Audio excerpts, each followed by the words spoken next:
제가 이번에 이제 미국에 가서 미국 교회를 몇 군데 돌아보았습니다.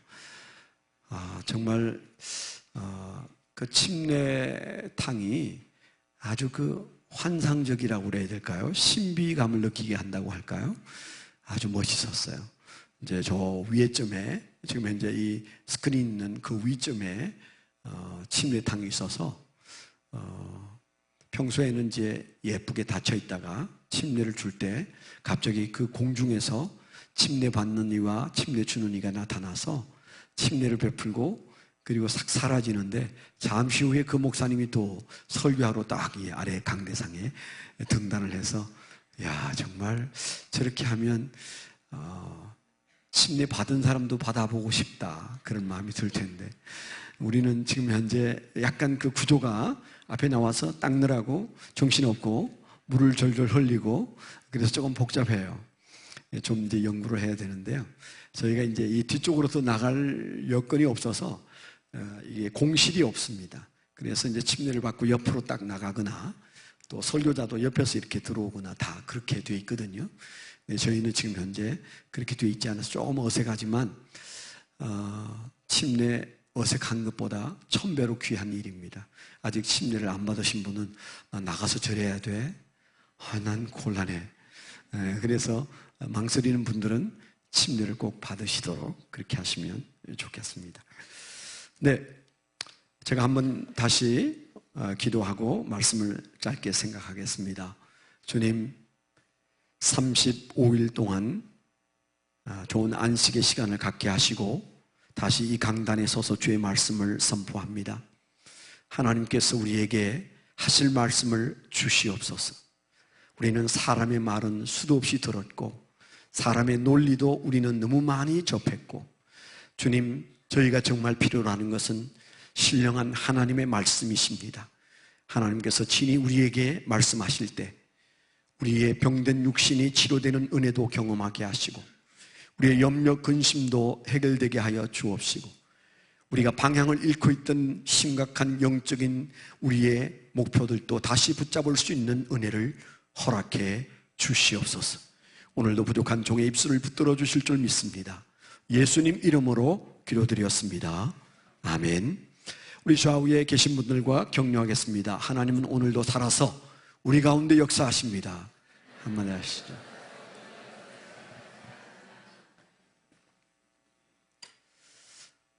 네, 35일 만에 여러분들을 다시 뵙습니다. 제가 늘 목이 좀 좋지 않아서 쉬면은 목이 정말 좋아질 거다 그렇게 생각했는데 쉬고 있는데도 목이 쉬더라고요. 이게 뭐지? 아무 말도 안 하는데 목이 쉬는 거예요. 그냥 쉬든 안 쉬든 그냥 소리 지르면서 살아야 되는 거구나. 네, 그런 생각을 했습니다. 가서 첫 번 그 집회가 휴스턴에서 부흥회를 인도했습니다. 제가 주보에도 썼었는데 교회 안에 아주 멋있는 잔디 축구장이 있는 그런 교회였어요. 얼마나 교회 대지가 넓고 큰지 어떻게 이렇게 큰 예배당 장소가 있을까 그렇게 생각했습니다. 그 다음에 이제 한 3주 정도는 그 말 그대로 잘 쉬었습니다.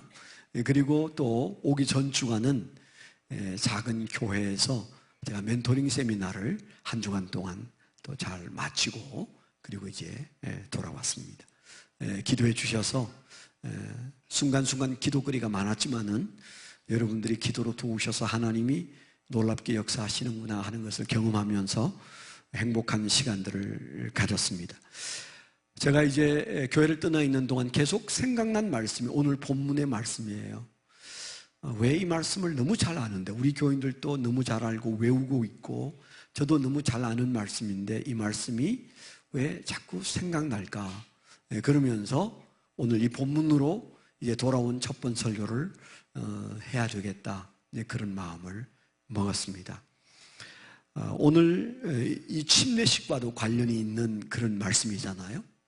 예수님께서 부활하신 후에 성천하시기 전에 제자들에게 하신 말씀인데 우리는 이 말씀을 예수님의 지상명령이다 그렇게 말해요. 한번 따라 하실까요? 지상명령. 지상명령. 네. 군대를 갔다 오신 분들은 명령이라는 말이 얼마나 대단한 말인지도 잘 알고요. 또 그 명령 중에도 지상명령이란 말이 굉장히 부담되는 말인 것을 잘 압니다. 지상명령이란 대략 그냥 이 세상에서 가장 큰 명령이다. 반드시 수행해야 하는 명령이다. 그 명령을 수행하다가 죽을 수 있다. 이제 그런 정도의 크기로 명령을 생각할 때 지상명령 그런 말을 사용하죠. 반드시 그 명령을 수행해야 되는 큰 명령인데 특별히 이 명령은 군대 높은 사람이 한 명령이 아니라 예수님이 하신 명령이에요. 그러니까 가장 귀하고 높은 분이 또 가장 중요한 것을 명령하셨다 그런 말이잖아요. 그러니까 이 명령은 예수 믿는 이들에게는 너무도 무겁고 소중하고 귀한 것입니다. 우리가 늘 잘 아는 대로 성경에 명령형으로 되어져 있는 말은 그 말을 축복으로 바꾸어 읽어야 한다 이렇게 많이 배우셨죠. 하나님이 우리에게 뭔가를 명령할 때는 그게 부담이 아니고 그 뒤에 말씀하시지 않더라도 축복이 그게 엄청나게 함께 있다는 사실을 우리가 기억합니다. 그래서 예수 믿는 사람은 명령 밑에다가 줄을 긋는 버릇이 있어요. 여러분 성경에 줄이 그어져 있죠. 그래서 줄이 한 자도 안 그어진 분들도 계십니까? 한번 여러분 신앙을 간단하게 보는 방법은 내 성경책에 줄이 얼마나 그어져 있는지 한번 휙 보시면 됩니다. 그게 여러분의 신앙의 현주소고 여러분의 성경에 대한 자세입니다. 성경을 보면 우리가 좋아할 수밖에 없는 말씀들이 많이 나와요. 이건 정말 내게 축복이야. 이건 정말 내게 귀한 말씀이야. 그렇게 생각되어서 그냥 지나갈 수 없어서 그게 접어놓거나 줄을 띄우거나 그리고 더는 나아가면 우리가 가지고 있는 색연필로 줄을 그으면서 그 말씀을 우리가 기억해 놓습니다. 그래서 대부분의 사람들은 성경에 언제 줄을 긋느냐? 위로가 되는 말씀. 내가 너를 지켜주리라. 뭐 그런 말씀. 내가 너를 구원하리라. 뭐 그런 말씀. 곡간을 내가 채워주리라. 그런 말씀. 우리가 다 좋아하죠. 내가 너를 치료하리라. 뭐 그런 말씀 좋아합니다. 그게 신앙이에요. 아니 솔직히 제가 손들라고는 하지 않지만 나는 성경에 줄 그어져 있는 게 어디 있는지 못 찾겠다. 그런 분들도 많이 계시잖아요. 그런 분에 비하면 그래도 위로가 되고 은혜가 되고 감동이 되어서 줄을 그었다. 그건 굉장히 좋은 신앙이에요. 그런데 진짜 주님이 기뻐하시는 신앙은 명령에 줄을 긋는 겁니다. 어디에요? 명령에. 주님은 이거 나한테 하시는 명령 같아. 이 말씀은 나에게 바로 실천하라고 하시는 말씀이야.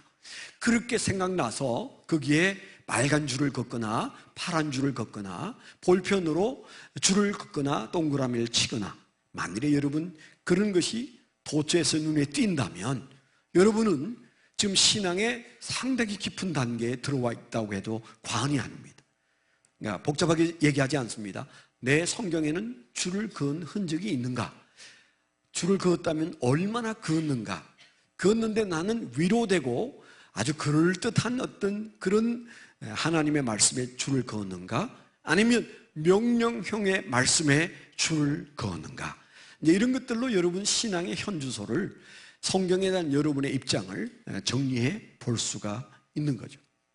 분명한 것은 위로하시는 말씀에도 은혜가 있고 하나님께서 축복하시지만 명령에는 반드시 축복이 따릅니다.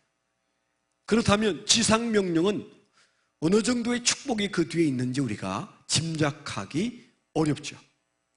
그래서 오늘 저는 이 주님께서 말씀하신 마지막 명령, 지상명령, 그 명령이 우리에게 왜 그렇게 중요한가에 대해서 제가 간단하게 말씀을 드리려고 합니다. 첫째는요, 아까 말씀을 드린 대로 예수님의 명령이라는 사실을 꼭 기억하세요.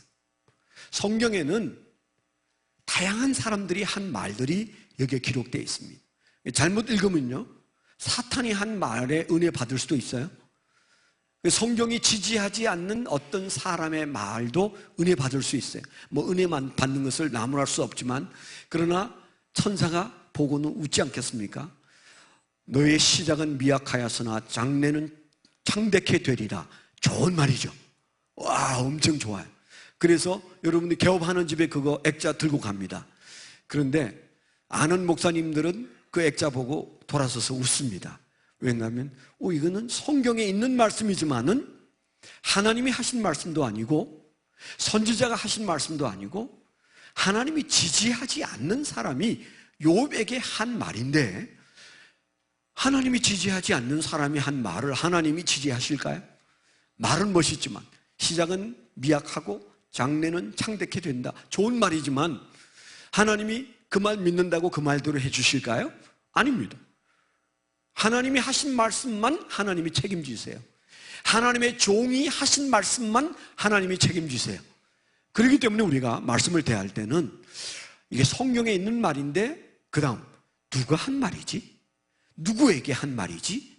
왜 한 말일까? 그 정도는 이제 우리가 찬찬히 읽어야 베레아 성도들처럼 말씀이 그러한가 하여 상고하는 사람이다. 그런가 하면 데살로니가 교인들은 그냥 덮어놓고 믿는 사람 축에 들었다는 식의 뉘앙스의 말씀이에요. 그러니까 교회도 똑같지 않습니다. 어떤 교회는 그냥 덮어놓고 믿어요. 그래서 막 언제 아멘 해야 좋을지만 생각하고 있어요. 그런가 하면 우리 교회는 아멘을 너무 안 해. 35일 만에 왔는데도 아멘 안 하고 가만 계시잖아요. 눈을 부릅뜨고 얼마나 늙었나 그거 보고 계시잖아요. 아멘 좀 해도 괜찮은데. 그런데 우리가 그 뜻이 내게 해당되는지 안 되는지도 물을 것 없이 하나님 말씀은 무조건 좋은 거야. 그래서 우리가 아멘 한다면 아마 하나님도 그 아멘을 귀담아 듣지 않을 거예요. 그래서 여러분들이 적절할 때 하나님 말씀이 가슴을 파고 들어올 때 그 말씀을 여러분들이 주체하기 어려운 감격 속에 그 말씀을 되새기고 싶을 때, 그럴 때 여러분들이 아멘 크게 하셔도 괜찮다고. 오늘 우리가 기억한 첫 번째는 예수님의 명령이에요. 그 어떤 사람의 얘기가 아닙니다. 지상명령이란 말도 대단한 말이지만 그 지상명령을 하신 이가 지상의 최고인 분이 하셨어요. 전 세계 피조물의 사령관이 말씀하셨어요. 그렇기 때문에 이 말은 줄을 긋는 정도가 아니고 우리가 외워야 합니다. 여러분 다 외우시잖아요. 외우고만 있으면 안 됩니다. 그 말씀을 우리가 지켜 행해야 합니다. 그런데 이 말씀이 우리가 읽었던 18절로 20절에 있는 말씀이 도대체 무슨 말씀이냐? 너희는 가서 모든 족속으로 제자를 삼아가지고 아버지와 아들과 성령의 이름으로 침례를 주고 내가 분부한 모든 것을 가르쳐 지키게 하라. 이렇게 좀 명령행의 말씀이 여러 가지로 나오지만 5가지예요. 근데 저는 오늘 우리가 기억해야 할 것은 가라. 너희는 가서 가라는 명령이 제일 앞에 있는 명령이고 어쩌면 가장 중요한 거예요. 우리가 살아가는 인생에 발을 떼고 그리고 우리가 살아가는 인생에서 밥을 먹고 말을 하고 그렇게 사는 모든 것들에서 나를 움직이게 하는 동인이 어디로부터인가를 살펴보셔야 돼요. 모세가 80년 세월을 허비하고 양을 치다가 가시덤불에 불이 붙는 모습을 보고 다가왔을 때 하나님이 그에게 하신 첫 마디가 뭐예요? 너 신발 벗어. 이곳은 거룩한 곳이야. 그렇게 말씀하셨어요. 너가 살아온 이력, 네 뜻대로 살아온 인생, 너 마음대로 좌우 돌아다니면서 살았던 인생, 그것 가지고 나를 만나면 안 돼. 너는 그 신발을 벗어들고 나를 만나라. 그렇게 말씀하셨어요. 80인생을 살았지만 모세 인생의 나머지 40년은 어떤 인생이었습니까? 가라고 하시는 그 명령을 따라서 살았습니다. 그래서 전 세계인들이 모세를 기억할 만큼 그는 멋있는 나머지 40년을 살았어요. 여러분 인생 80 동안 별로 한 거 없어요? 괜찮습니다. 괜찮습니다. 쭉 그렇게 살면 큰일이지만 모세처럼 오늘 이 말씀 앞에 우리가 가라고 하신 주님 앞에 이제는 주님의 말씀 듣고 가야 되겠다. 우리의 걸음이 주님의 지상 명령 앞에 있으면 여러분 인생은 이제부터는 절대 허비하는 인생이 아닙니다. 80년을 허비했어도 모세는 가라고 하시는 명령 따라 살았을 때 40년을 정말 멋있게 살지 않았어요? 주님께서 지상 명령으로 하신 말씀의 첫 마디가 뭐예요? 너희는 가라, 그렇게 말씀하셨어요. 어디 가라는지 무엇하러 가라는지 다 아시죠? 굉장히 중요한 말씀을 주님께서 하셨습니다. 이사야서 6장 8절에 보면 어느 날 나라 꼴이 우습게 돌아가고 있을 때 이사야 청년이 성전에 마음이 답답해서 기도나 해야 되겠다, 성전에 들어갔는데 이상한 광경을 보게 되었어요. 그 성전 앞에 성소와 지성소가 있는데, 그런데 성소와 지성소를 구분할 수 없을 만큼 천사들이 왔다 갔다 하고, 그리고 뭔가를 가리고 있는데, 가리고 있는 그 뒤편에 하나님이 계시다는 사실을 단박에 알게 되었어요. 내가 하나님을 지금 목도하고 있다, 내가 있는 이 공간에 하나님이 계시면 나는 죽는데, 그런 마음이 들어서 나는 죽었구나, 그렇게 생각하고 있을 때 음성이 들려왔어요. 6장 8절에 보면 이런 말씀이에요. 내가 또 주의 목소리를 들으니 주께서 이러시되 내가 누구를 보내며 누가 우리를 위하여 갈꼬, 내가 누구를 보내며 누가 우리를 위하여 갈꼬 하시니 그때 내가 이르되 내가 여기 있나이다, 나를 보내소서 하였더니, 이사야는 그때 누가 우리를 위하여 갈고 하셨던 삼위 하나님의 음성을 듣고 그의 인생이 바뀌었습니다. 그 순간에 그는 선지자의 길을 걷게 되었습니다. 우리 인생을 좌우하는 중요한 지상 명령이 첫 마디가 뭐예요? 가라고 하셨어요. 제가 한 번씩 그런 얘기 하는데, 제가 청년 때 어떤 교회 갔더니 축도를 하시는데 교인들을 다 돌려 세워놓고 그 교인들이 뒤에서 강대상에서 축도를 하시더라고요.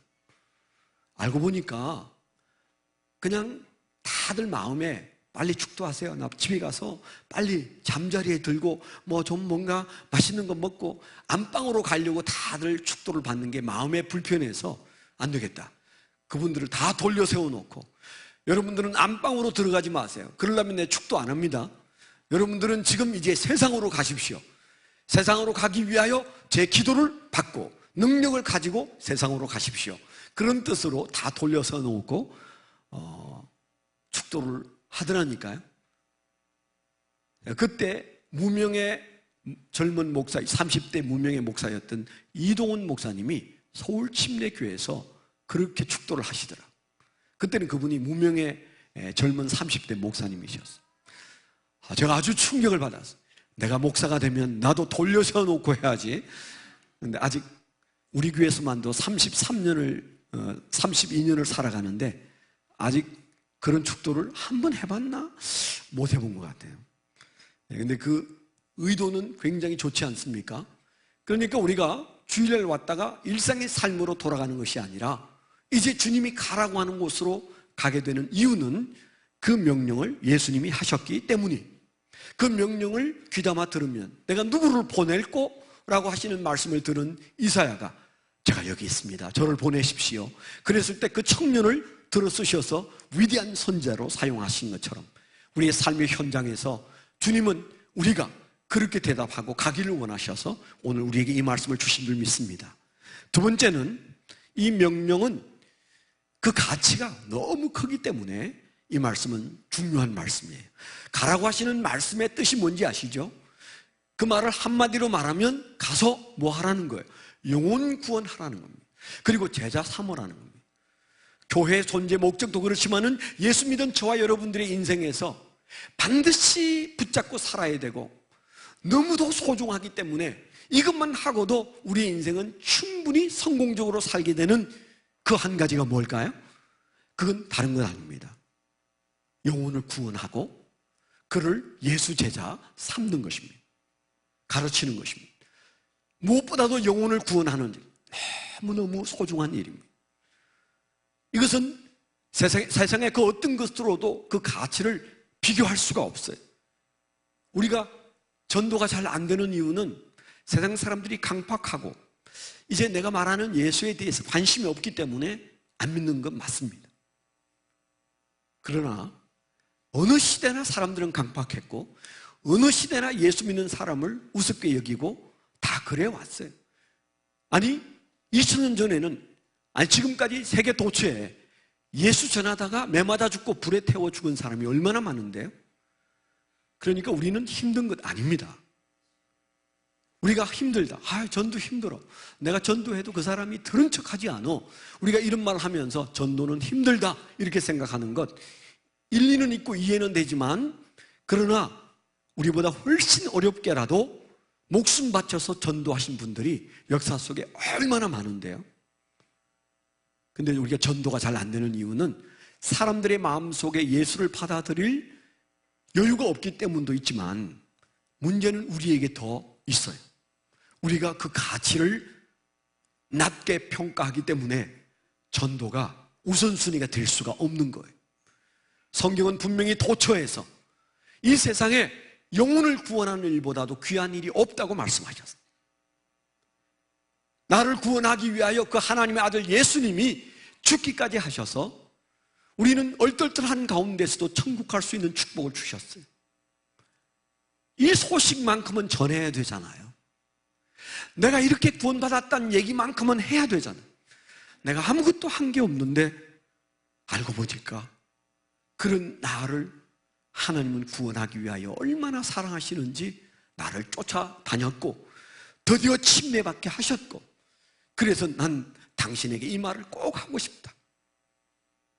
당신도 예수 만났으면 좋겠다.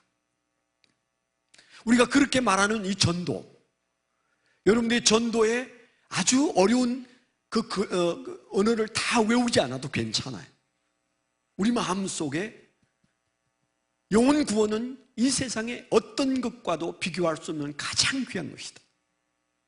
우리가 늘 생각하는 거지만 세월호에서 귀한 생명이 300명 이상 죽은 사건 때문에 전 국민의 가슴 속에 상처가 있습니다. 왜 그렇습니까?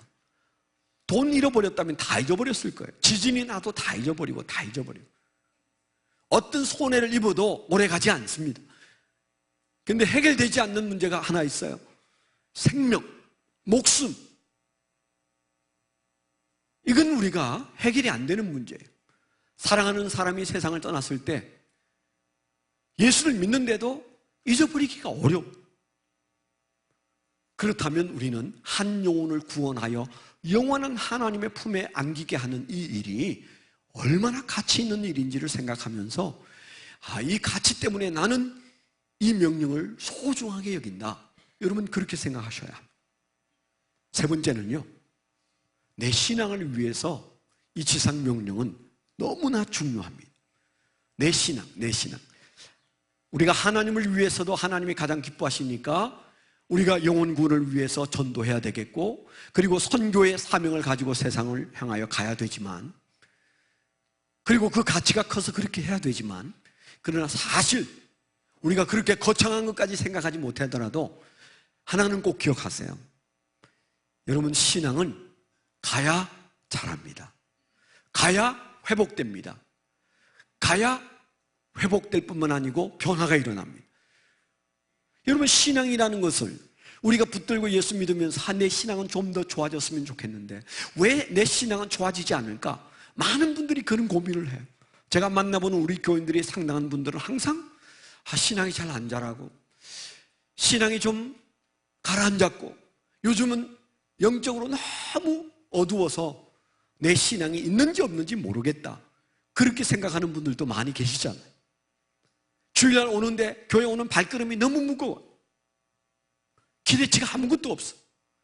목사님이 35일 만에 오셨겠지만 이 더운 때 또 설교는 또 오랜만에 하니까 얼마나 길게 할까, 그런 생각하면서 오는 모든 것은 여러분의 영적 상태가 정상이 아니라는 겁니다. 안 좋다는 거예요. 그럴 수가 없어요. 일주일에 한 번 오는 교회가 그렇게 괴롭고 무거울 수는 없는 겁니다. 지금 여러분 상태가 안 좋은 거예요. 그런데 여러분 무슨 방법으로 그 신앙의 상태를 끌어올리겠습니까? 기도? 중요하죠. 성경? 중요하죠. 찬송? 중요해요. 교회 봉사? 중요해요.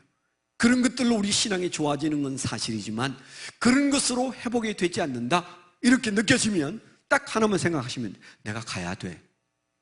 내가 가야 돼. 내가 일상의 삶에 붙잡혀서 살고 내 영혼이 너희는 가서 모든 족속으로 제자를 삼으라고 말씀하신 주님의 그 말씀 앞에서 내가 움직이지 않고 있나 봐. 이렇게 믿으시면 틀림없어요. 복잡할 거 없어요. 누구나 다 나처럼 살겠지. 아니요, 그렇지 않습니다. 여러분, 몇 주 전에 김바울 선교사라는 인도 선교사님이 오셔서 수요일 저녁에 말씀 전하고 가셨죠. 제가 한국에 있을 때 오셨으면 주일날 모시든지 아니면 부흥회를 하든지 아니면 모든 재직은 다 오라고 했을 텐데 제가 미국에 있는데 문자가 왔어요. 목사님, 제가 한국에 왔습니다. 그래서 내가 지금 미국에 있는데 목사님을 좀 만나고 싶은데 제발 우리 교회 가서 설교 한번 해주세요. 제가 이제 그래가지고 그분이 수요일날 오셔서 말씀 전하시고 또 여러분 헌금도 많이 하셔서 170 얼마인가 여러분 적금 헌금하셔서 이제 그분에게 또 위로도 드렸는데 여러분 그분 말씀을 다 하셨는지 모르는데 그분은 우리 교회 두 번인가 세 번 과거에 두 번 오셨고 이번이 세 번째인가 그러신데 앞에 나오셔서 말씀을 전한 것은 이분이 두 번째예요. 제가 인도에 가셨을 때 세상에 이런 선교사가 있구나. 예수다 예수. 그런 마음이 들어서 제가 연애할 때 제 아내를 바라보는 그런 눈빛으로 그분을 바라보고 같이 활동을 했다니까요. 그분은 볼 것 없는 인도 사람이에요. 아주 키도 작고 까무잡잡하고 말라 비틀어지고 보면 인도 사람하고 하나도 구분이 안 돼요. 그래서 제가 참 외모는 저분이 볼품없는데 그 영혼이 얼마나 아름다운지 제가 그분을 존경하게 됐어요. 저보다 훨씬 후배 목사님이신데 그분이 간증하셨겠지만은 그분은 암에 걸려서 두 분이나 또 재발도 하고 그랬지만은 항암 치료 안 하고 나는 인도 가서 죽겠습니다. 나 이거 항암 치료가 너무 힘들어요. 나는 이렇게 항암 치료하다가 죽기보다는 나는 인도에 가서 죽겠습니다. 그리고 그분은 항암 치료를 포기한 사람이고 선교소라 갔을 때 버스에서 떨어져 가지고 버스가 지나가는 바람에 왼쪽 발이 완전히 탈골 정도가 아니고 가죽은 다 벗겨나가고 하여튼 참담한 몰골을 가지고 그 선교사로 갔는데도 그런 시련을 겪을 때도 그는 아주 찬송 부르면서 살았고 지금도 얼마나 훌륭한지 인도 말은 또 얼마나 잘하는지 그 눈에선 불이 나오고요. 그분들이 훈련시킨 그 스태프들이 그 인도 그 교인들이 얼마나 헌신적으로 주님을 섬기는지 여러분 그분이 한국에 살았으면 어떻게 살았을지 몰라요. 그런데 주님이 명령하시는 가라는 명령만 붙잡고 갔더니 그가 가는 곳곳마다에서 영혼이 변화되어지고 세상이 바뀌는 그런 큰 역사가 일어났어요. 그분이 또 이렇게 훈련센터를 여기저기 만들어가지고요. 또 건물도 잘 지었어요. 그래가지고 많은 인도 사람들을 그것도 인도 안에 있는 무슬림들을 훈련시켜서 제가 그분과 함께 그 모스크에 갔더니 그게 인도 그 무슬림들이 다 그분에게 절을 해요. 다 개신교 목사고 선교사인 거 다 알아요. 그런데도 그 안에서 그분에게 다 인사하고 막 끌어안고 그러는데 그가 그분들에게 준 게 없으면 그렇게 하겠습니까? 그가 그곳에 살면서 만나는 모든 사람들과 그들의 자녀들을 위해서 헌신적으로 살았던 결과 그가 길을 가면 성자가 길을 걷듯 사람들이 그를 그렇게 알아주고 그렇게 좋아하더라. 그의 영혼은 얼마나 기뻤겠습니까? 얼마나 행복하겠어요? 제가 언니가 말씀을 드렸죠. 40도에서 50도를 오르락내리락 하는데 에어컨이 없어요. 에어컨이 사택에 갔더니 누가 준다고 해도 어렵대요. 전기세가 비싸서 그냥 그렇게 산대요. 선풍기 끌어안고 살더라.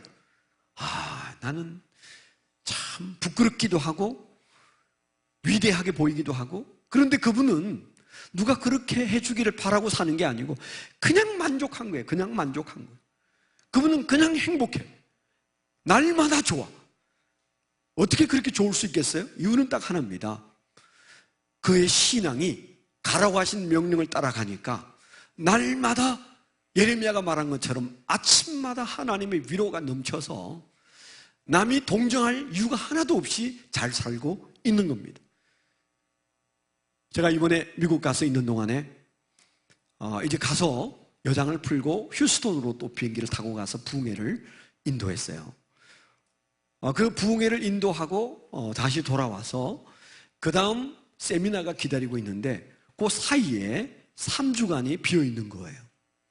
그래서 이제 가자마자 한 주간은 부흥회하고 또 마지막 떠나기 전 주간에 세미나가 있고 그리고 이제 그 가운데 그 말 그대로 쉴 수 있는 3주간이 주어져서 이제 잘 쉬고 있는데 공기도 너무너무 좋고 뭐 하여튼 시골이라 그렇게 좋을 수밖에 없어요. 항상 집에 마당에 그 풀밭에 토끼가 와서 왔다 갔다 산토끼가 놀고 있는데 뭐 노루도 왔다 갔다 하고 사슴도 왔다 갔다 한대요. 노루 사슴은 저는 못 봤습니다만은 하여튼 밤에는 그 반딧불이 막 날아다니는 그런 시골에서 참 내가 안식을 잘 누리겠구나. 그런데 솔직히 말씀을 드리면 그 가운데 있는 3주 동안에 굉장히 힘들었어요. 몸이 힘든 게 아니고 마음이 힘들었어요. 목사가 설교도 안 하고 그냥 겨우 큐티하고 또 뭐 기도거리도 별로 생각 안 나니까 기도도 그냥 대강 하고 그리고 이제 어린 손녀가 4살배기 손녀가 와서 아주 극성인 손녀가 할아버지를 끌어안고 얼마나 좋아하는지 그 할아버지를 끌고 다니면서 밤 10시 반인데도 저 아스팔트에 나가서 스케이트 타자고 그래가지고 그 아이와 깜깜한 밤에 동네 사람들도 없는데 그 스케이트 타는 게 좀 무서워요. 저는 이제 그 손녀하고 걷는데 끝도 없이 가야 된대. 집 앞에서 타면 좋잖아요. 그렇게 제가 이제 봉사를 하다 보니까 영적으로 메마르기 시작하더라. 이게 내가 사역이 많아가지고 안식월을 얻었는데 이게 쉬는 것이 또 쉬는 게 아니구나. 제가 이번에 터득했어요. 목도 쉬고 있는데 목이 잠기는 거예요. 말을 많이 해서 잠기는 줄 알았어요. 근데 아무 말 안 하고 조용히 사는데도 목이 잠겨. 그냥 쓰라는 얘기구나. 많은 것을 터득하고 왔습니다. 그래서 제가 은퇴 후에 어떻게 살아야 되나 고민을 다시 하게 됐어요. 이제 내가 많이 수고했으니까 좀 놀아도 돼. 그러는 순간부터 영적으로 가라앉겠구나. 주님이 부르실 때까지 병상에서도 너희는 가라고 말씀하시는 그 말씀을 붙잡고 살아야 신앙이 가라앉지 않는 사실을 기억하게 되기를 축원합니다. 애를 써서 여러분들이 가라고 하시는 그 명령 앞에 서셔야 돼요. 그래야 가라앉지 않습니다. 발로 가지 못할 때에도 입으로 가고 그리고 무릎으로 가고 우리는 얼마든지 갈 수 있어요. 주님이 가라고 하시는 그 명령 앞에 나는 살고 있는가 물어보세요. 우리의 영혼이 살기 위해서 우리는 내가 살기 위해서라도 내 신앙이 살아나기 위해서라도 내 신앙의 문제가 풀리기 위해서라도 우리는 이 명령, 이 지상 명령을 내 삶에 아주 중요한 사명으로 붙잡고 살아야 합니다. 제가 언젠가도 말씀을 드렸지만은 제가 지난 목요일 날 돌아와서 금요일 날 신상태 선교사님 부부와 이제 점심을 같이 먹었어요. 근데 제가 미국에서도 걱정을 한 게 그 민다나오 까가얀 대오로 바로 그 인근에 차 타고 가면 4시간도 안 걸리는 거리 안에 IS가 점령한 그래서 수많은 사람이 지금 죽어나가는 바로 그 지금 IS 지금 현재 전쟁 중에 있는 마을이 있습니다. 그래서 겸령이 선포되었어요. 그래서 제 마음속에 저분이 가면 안 될 것 같은데 그래서 제가 어떻게 하고 있냐고 그랬더니 오늘 밤에 간대요. 오늘 밤에 금요일날 저녁에 간대요. 그래서 내가 밥을 먹으면서 겸령 선포도 떨어졌는데 핑계도 좋은데 좀 이따가 가요. 내가 이제 마음을 떠보기 위해서 제가 이제 그렇게 말했어요. 이분이 그 말에 대해서는 대꾸도 안 해요. 당연히 가야 할 것으로 생각하더라고요, 이 부부가. 제 마음속에 얼마나 감사한 마음이 나왔는지 몰라요. 실버 선교사, 평신도가 그간에 가서 수고하고 댕기열도 걸리고 고생 많이 했으니까 이제 그만 가도 돼요. 누가 야단치겠습니까? 누가 왜 돌아왔느냐고 말하겠습니까? 우리는 다 편안하게 예수 믿는데. 그런데 그분이 굳이 다시 그 어려운 걸음을 계엄령이 선포되어지고 언제 그들이 쳐들어올지 모르는 그곳에, 특히나 제가 메일을 받았는데 그 임남수 선교사님이 지금 현재 하고 있는 그 학교에 IS가 쳐들어올지 모르니까 각별히 조심하라, 그런 전가를 누군가가 했대요. 그쪽에서 아마 이렇게 그런 정보를 누가 주었던 모양이에요. 그러면 그 IS가 만일에 그 무슬림 자녀들을 데려다가 공부시켜가지고, 그리고 이제 대학까지 보내고, 그리고 크리스찬 만드는 그분들의 일이 수십 년 동안 계속되다 보니까 무슬림 과격한 사람들이 그 정보를 다 가지고 있나 봐요. 여러 번 이분들이 테러의 위험을 가졌는데 이번에도 바로 그들이 달려와서 그 길을 총질하면 다 죽습니다. 거기에 신상태 장로가 가겠다는 거예요. 그래서 제가 지금 계엄령 끝나고 가도 아무 문제가 없을 텐데 그 길을 굳이 저렇게 가려고 할까, 그런 마음을 하면서 우리를 대신한 그분의 헌신과 수고가, 물론 본인이 뜨거워서 가지만은 아주 감사한 마음이 제 마음속에 넘쳤습니다. 여러분, 왜 갈까요? 그분이 왜 갈까요? 죽지 못해서 갈까요? 아닙니다. 가라는 명령 때문에 가 있는 모든 그리스도의 사람들의 가슴 속에 세상이 알 수 없는 행복과 기쁨과 위로가 그 안에 있는 거예요. 여러분, 예수를 믿는데도 기쁘지 않으세요? 예수를 믿는데도 뭘 그렇게 행복한 게 없습니까? 예수를 믿는데도 염려는 계속 여러분을 괴롭히고 있습니까? 예수를 믿는데도 되는 게 하나도 없습니까? 간단합니다. 너희는 가라, 그렇게 말씀하신 말씀 앞에 서 계세요. 주님, 제가 주님이 가라는 명령 앞에 서 있습니다. 제가 지금 선교사로 나가지 못하지만 제가 이제 무릎을 꿇었습니다. 제가 주님 앞에서 물질을 드립니다. 주님, 제가 거리에 나서 있습니다. 여러분들이 그렇게 가라는 명령 앞에 서 있으면 여러분의 신앙은 풀리게 되어 있습니다. 그런 축복의 역사가 일어나기를 축원합니다. 이번에 이제 다음 주에는 우리 10일부터인가요? 우리 청년들이 인도네시아에 단기 선교를 갑니다. 30여 명이. 근데 그들이 무슨 돈으로 갈까요? 아르바이트하고 그리고 용돈 모은 돈으로 비행기 삭선 각자가 준비했어요. 그리고 그들이 여러분들을 통해서 모금 운동하고 그래서 어제 들으니까 700만 원을 준비했대요. 1200만 원이 필요한데 500만 원이 부족한데, 목사님, 이건 도저히 방법이 없는데 교회가 어떻게 좀 해 주십시오. 그래서 제가 마음속에 흔쾌히, 그건 교회 성도들이 안 하면 나라도 할 수 있다. 청년들이 자기 돈으로 선교 가고 700만 원이나 돈을 만들어 놨는데 교회가 500만 원을 만들지 못해요? 그럴 일은 없습니다. 그런 축복된 일을 우리가 마다할 이유가 전혀 없는 거죠. 여러분, 우리 교회 청년부, 저는 희망이 있다고 생각해요. 우리가 이 험한 때에 열일을 젖혀두고 청년들이 살기가 어려워요. 국가도 지금 현재 고민하고 있습니다. 그러나 우리가 좀 무식하게 살 필요가 있어요. 어려워? 그러면 가면 돼. 아멘? 삶이 안 풀려? 가면 돼. 우리가 이런 단순한 믿음을 가지고 너희는 가서 모든 족속으로 제자 삼으라는, 그래서 영혼 구원하라는 주님의 명령 앞에 서면 주님께서 우리에게 하나님의 은혜로 함께 주시는 역사가 일어날 줄 믿습니다. 오늘 말씀 18절에 뭐라고 그랬어요?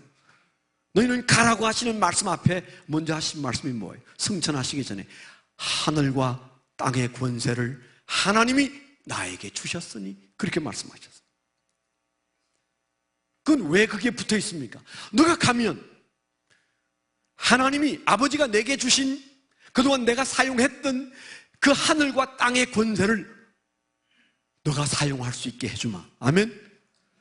너가 가면 하늘과 땅의 권세를 너가 비로소 사용할 수가 있다. 그런 말씀을 주시는 거잖아요. 안방에서는 그 능력 절대 나타나지 않습니다. 일상의 삶에서는 그 능력 절대 나타나지 않습니다. 가는 자에게 주신 말씀이에요. 가르쳐 지켜 그들이 예수 제자 되는 때 뭐 한다고 그랬지? 그 끄트머리에 20절 끄트머리에 세상 끝날까지 항상 너희와 내가 함께 있으리라 그렇게 말씀하셨어요. 승천하시는 예수님이 하늘나라에 가고 없는 것 아닙니다. 영으로 우리와 함께 계시고 그 함께 계신 것을 우리가 느낄 수 있는 그 하나님이 함께 하시는구나 그것을 영으로 느끼는 것을 쉐키나라고 그래요. 히브리어 쉐키나. 하나님이 임재해 계시구나.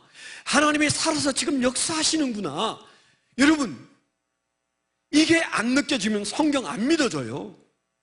살아가는 인생에 고달픈 일뿐만 아니라 기도하다가 뿐만 아니라 여러분, 하나님이 나와 함께 하시는구나. 그 함께 하시는 임재를 느낄 때 신앙이 비로소 선교도 가능한 거예요. 그래서 예수님이 뭐라고 말씀하셨어요? 나의 임재를 느끼고 싶으냐? 가라. 세상 끝날까지 너희와 항상 함께 하겠다. 그렇게 말씀하셨어요. 선교하고 전도하고 세상을 향하여 가는 그 교회가 희망이 있습니다. 그 교회가 칭찬받습니다. 그 가정이 하나님의 은혜 속에 있어요. 제 후배 목사님 한 분 얘기를 제가 그전에 한 적이 있는데 그분은 1년 내내 돈을 조금씩 모아서 1년에 한 차례 저 서해에 있는 어떤 아주 낙후된 섬에 그분이 가족과 함께 가는 분이었어요. 1년 내내 조금씩 모아가지고 그분이 그 물질을 가지고 그 동네에서 필요로 한 축구공부터 시작해가지고 바리바리 선물을 싸가지고 그리고 그분이 이제 배를 타고 이제 그 섬에 가서 며칠 동안 그 섬 사람들과 함께 지내면서 가져온 그런 좋은 도해지에서 구할 수 있고 시골에서는 귀한 것들을 그저 가득 싸질러지고 가서 그것들을 풀어놓고 함께 즐기는 삶을 사시더라고요. 제가 늘 보면서 야, 저분은 정말 훌륭하다. 정말 훌륭하다. 그런 마음을 가졌는데 그분의 아들이 우리 교회 지금 현재 전도사님으로 실습하고 있어요. 하나님께서 우리에게 선교사로 가 그렇게 안 할지라도 우리는 이 말씀 앞에서 내게 주신 명령으로 받으시기를 축원합니다. 여러분, 모든 목장이 8월 30일까지 이제 아우리치를 해야 합니다. 제가 가지고 있는 담임 목사의 욕심으로는 청년들이 가듯이 이제는 선교지에 좀 가야 돼요.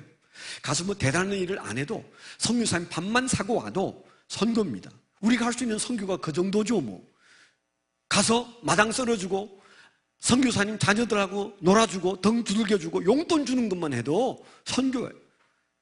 무조건 갈 수 있고 가야 돼요.